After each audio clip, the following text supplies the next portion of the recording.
Bismillahirrahmanirrahim. Assalamualaikum warahmatullahi wabarakatuh. Bertemu kita sekali lagi untuk pelajaran akhlak. Baiklah, pada hari ini kita akan masuk kepada tajuk baru, iaitu adab pergaulan. Baik murid-murid semua, lihat muka surat 36. Ya, lihat muka surat 36. Ya, pada muka surat 36 itu terdapat gambar. Ya, beberapa gambar yang mana ya ada 4 gambar di situ. Gambar yang pertama, yang mana seorang budak keluar rumah dengan ditemani oleh bapanya.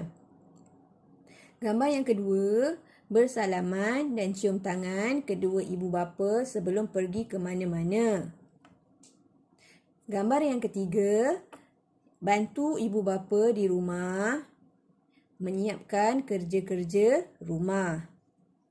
Dan gambar yang keempat, mengingati hari istimewa ibu dan bapa dengan memberikan mereka ucapan ataupun hadiah. Okey, baik murid-murid. Seterusnya,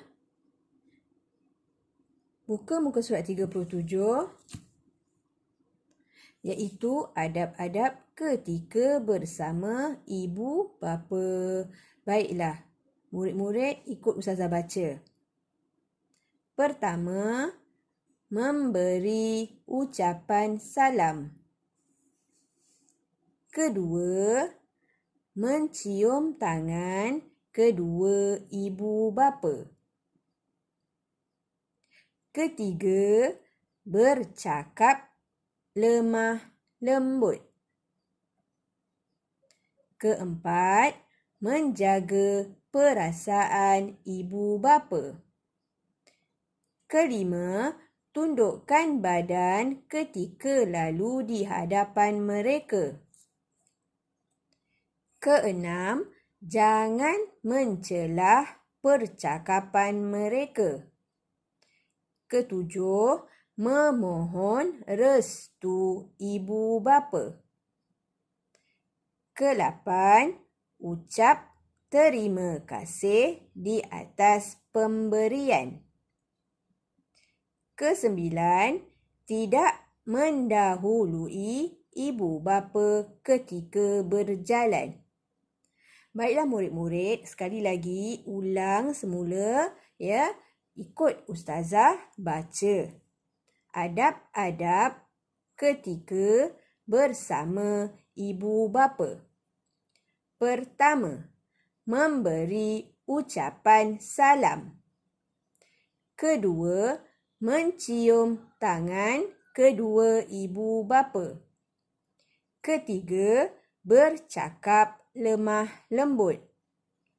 Keempat, menjaga perasaan ibu bapa. Kelima, tundukkan badan ketika lalu di hadapan mereka. Keenam, jangan mencelah percakapan mereka. Ketujuh, memohon restu ibu bapa. Kelapan, ucap terima kasih di atas pemberian. Dan yang kesembilan, tidak mendahului ibu bapa ketika berjalan. Baiklah murid-murid, boleh kan ikut Ustazah baca? Alhamdulillah. Baik, seterusnya, ya, lihat muka surat 38. Okey, pada muka surat 38 ini ialah ya, fadilat beradab dengan ibu bapa. Fadilat ni adalah kebaikan jika kita beradab dengan ibu bapa. Kita lihat apakah kebaikan yang akan Allah berikan kepada kita jika kita berbuat baik terhadap ibu bapa kita. Baik murid-murid, mari ikut Ustazah baca. Fadilat beradab dengan ibu bapa. Pertama, dikasihi oleh Allah. Kedua, mendapat rahmat Allah. Ketiga, mendapat kejayaan di dunia dan akhirat. Keempat, jiwa sentiasa tenang.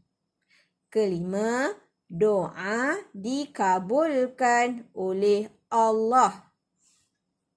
Keenam, mendapat keredaan Allah. Ketujuh, dikasihi oleh rakan dan kawan. Baiklah murid-murid, sekali lagi ikut Ustazah baca. Fadilat beradab dengan ibu bapa. Pertama, dikasihi oleh Allah. Kedua, mendapat rahmat Allah. Ketiga, mendapat kejayaan di dunia dan akhirat.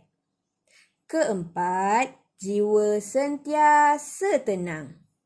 Kelima, doa dikabulkan oleh Allah. Keenam, mendapat keredaan Allah. Ketujuh, dikasihi oleh rakan dan kawan. Baiklah murid-murid, setelah fadilat beradab dengan ibu bapa, kita lihat akibat tidak beradab dengan ibu bapa. Akibat ialah keburukan jika kita tidak beradab kepada kedua ibu bapa kita. Apakah yang Allah akan beri kepada kita jika kita tidak beradab kepada ibu bapa kita? Baiklah murid-murid, ikut Ustazah baca. Akibat tidak beradab dengan ibu bapa. Pertama, dimurkai oleh Allah. Kedua, menjadi anak derhaka. Ketiga, amalan tidak diterima. Keempat, hidup tidak berkat. Kelima, hati sentiasa gelisah. Keenam, tidak mendapat keredaan Allah. Okey, baik murid-murid, sekali lagi ikut Ustazah. Akibat tidak beradab dengan ibu bapa. Pertama, dimurkai oleh Allah. Kedua, menjadi anak derhaka. Ketiga, amalan tidak diterima. Keempat, hidup tidak berkat. Kelima, hati sentiasa gelisah. Dan yang keenam, tidak mendapat keredaan Allah. Baiklah murid-murid, Ustazah nak kamu ulang baca sebanyak mana yang boleh sehingga lancar. Jadi pada hari ini kita telah mempelajari adab-adab pergaulan, iaitu adab dengan kedua ibu bapa. Jadi yang mana kamu telah pun mengetahui apakah adab-adab ketika bersama ibu bapa. Dan kamu juga tahu apakah dia fadilat beradab kepada ibu bapa dan juga akibat tidak beradab kepada kedua ibu bapa. Baiklah murid-murid, sekian sahaja PDPR untuk hari ini. Wabillahi taufiq. Wassalamualaikum warahmatullahi wabarakatuh.